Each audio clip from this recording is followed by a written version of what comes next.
What's up everybody and welcome to the channel. In today's video, we're gonna do the first oil change on our brand new 2024 Audi RS3. So we are just at 1,800 miles on this car. We bought it brand new back in November. So it's been 5 months or so. So I figured, before the first 2,000 miles, let's go ahead and get an oil change under its belt.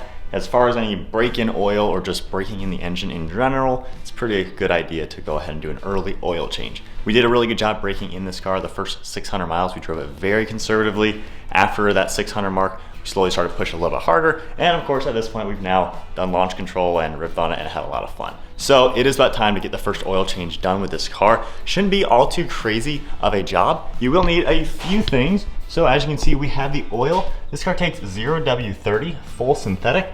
So I've got all this right here. The car takes 7.5 quarts.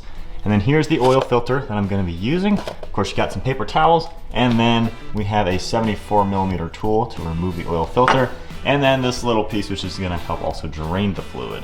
With the car up on jack stands, you're gonna start with that T45. There are 3 bolts right here on this plastic under tray. Basically, this whole center tray you gotta remove because that's where everything is.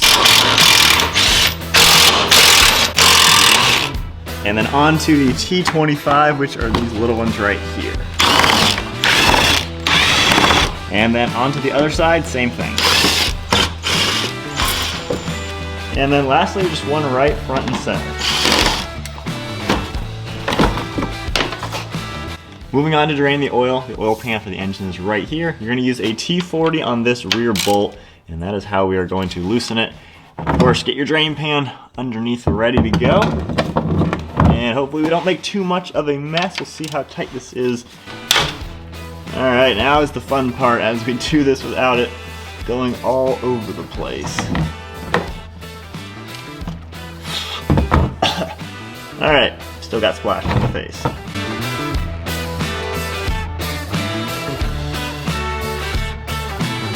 So while that's draining, I'll go ahead and pop the hood. Honestly, it's probably a better idea when you first start draining it to go ahead and take the oil cap off just to help relieve some of the pressure. However, it worked out. The top of my drain pan was almost to the top, so that almost started overflowing. I might need to drill out the center hole a little bit larger. That would have been a big, big mess. So popping the hood now, you have your dipstick right on the top, and then right here is the oil cap. So doing that, it'll help the flow a little bit better. So while we are waiting for this to continue to drip, now it's time to move on to the oil filter itself. You can see it sitting right up here. It is a canister shape. You're gonna take this one screw off, and that exposes the bottom to where we have basically a bleeder valve.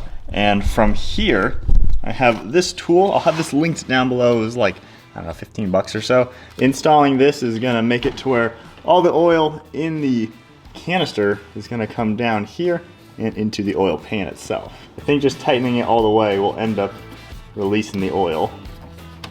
There we go. All right, so that's how it's working. As you can tell, oil's coming out of there. That way we don't make an even bigger mess. And that is just going out nicely into the oil pan.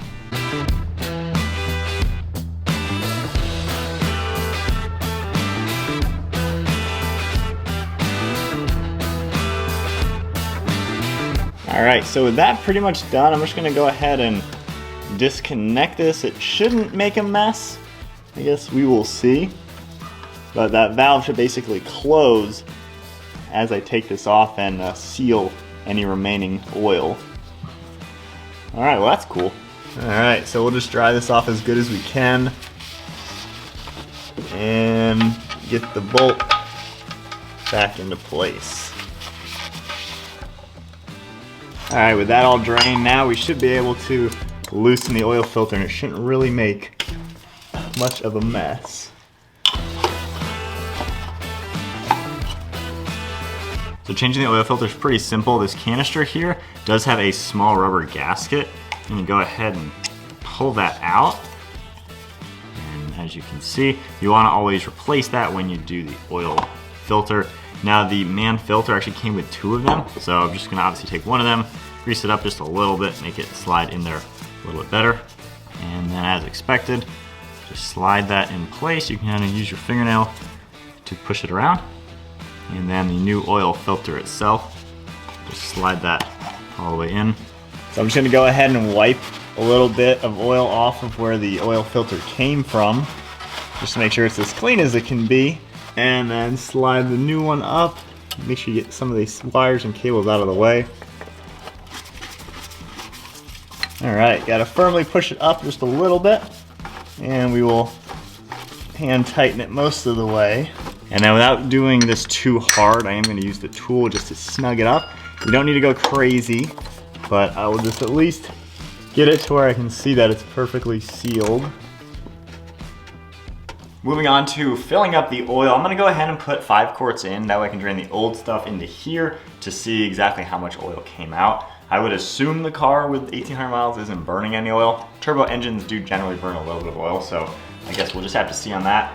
But let's go ahead and slowly start filling this up.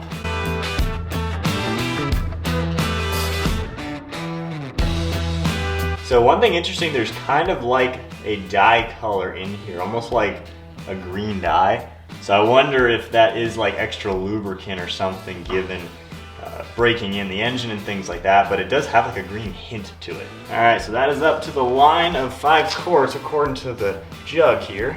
There's definitely still some in here, so I would assume a good 7.5 came out. Hopefully you can kind of tell. You can see how it's kind of orangish. Has a weird color to it. And then in the light, you might be able to see a little bit of the green. And I know, there you go. So interesting color. Obviously it's not coolant. You know, I know green oil would kind of look like that, but I think there's some dye or something in there being brand new oil.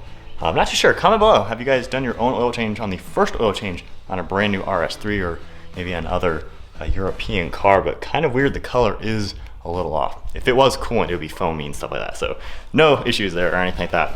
But there we go, that's 5 quarts in. Let's go ahead and make it up to 7 quarts, and then we will fill up these and kind of see where we end up being with how much oil came out and how much oil we're putting in.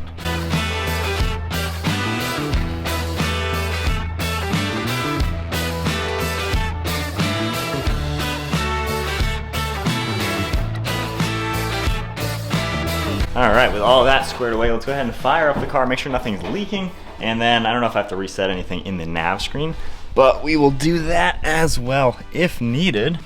So, that exhaust sounds so good too. Let's go ahead and put in the sport mode. And RS3 is coming to life. So I'm gonna look through the screen, see if there's anything I can update for that. So everything looks good, nothing's leaking, we are in good shape. Reset that very easily. Now we just gotta pop this under tray back into place, and we are about done with the change.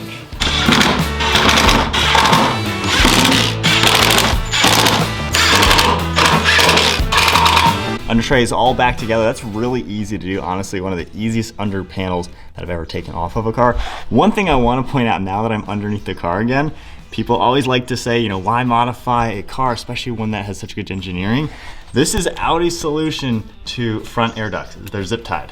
So these zip ties are factory. That is how they zip tie these little air ducts for the front brakes. So just keep that in mind. Even the manufacturers with a multi-million-dollar company are gonna be zip tying things together, which is kind of funny to see. But that is the oil change now for the Audi RS3. 30-minute job, honestly, really nothing crazy. I'll have all the tools and the oil linked on Amazon. Super affordable. This is about a $100 oil change. So when people comment, you know, these European cars are expensive to maintain and all that, they're not. If you do them yourself, 100 bucks, you know, once every year, 5,000 mile oil change, really no big deal. Of course, if you go to the dealer, I think this might be like a $300 or $400 oil change, but I might as well do it myself, because why not? That's how we do things on this channel. So from here, lower the car, check the dipstick just to make sure oil is in check. 7.5 came out, 7.5 went in, so she should be good to go.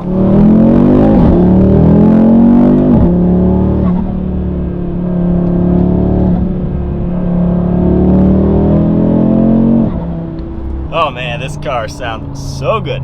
So that was actually the first time I've ever done an oil change as the first oil change. This is only the third brand new car I've ever had. Both my Toyota Supras I bought brand new, however those come with 2 complimentary oil changes. So might as well have the dealers knock those ones out, given why waste $100 when they're gonna do it anyway, complimentary.